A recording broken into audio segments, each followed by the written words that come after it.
Hi folks, this is Fred Eckert with Chicago Title once again. Today let's talk about how to help your business by learning something about neurolinguistics.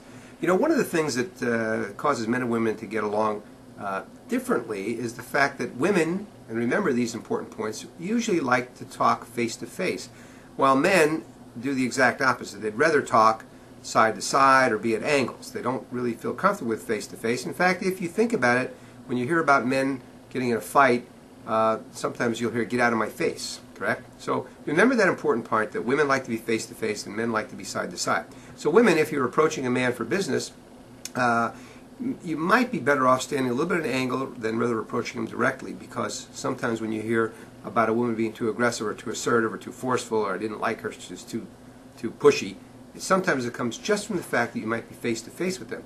Unless you know something about the personality, it might be an easy one to do, just stand at an angle a little bit and see if they move in front of you. If they do, you might know that they know neurolinguistics or feel more comfortable that way.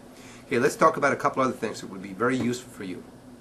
Listen for the words they say, because there are auditory people and they tend to say things like this: "Talk to me, tell me more, I'd like to hear more."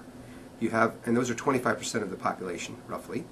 35% of the people are visual. They'll say things like, "I'd like to look that over, show that to me, can I see what you're doing, I'd like to look that over." Very easy to pick up on the words. What it means is they need to see something to believe it.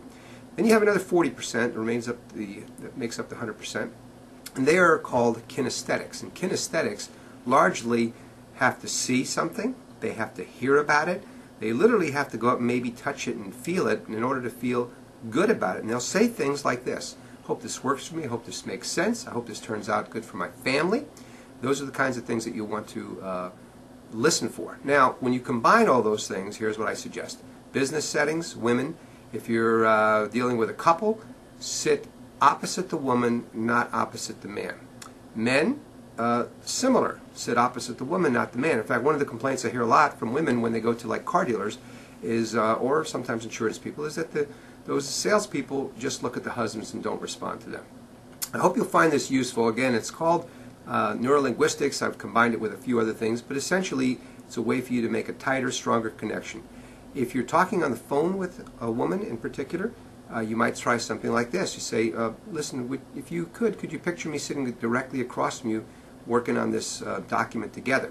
If it's a gentleman, you might say, "Listen, pretend I'm sitting next to you. Can we try to settle this thing on the phone? You have the document in front of you and I have the document in front of you. Let's talk about it on the phone."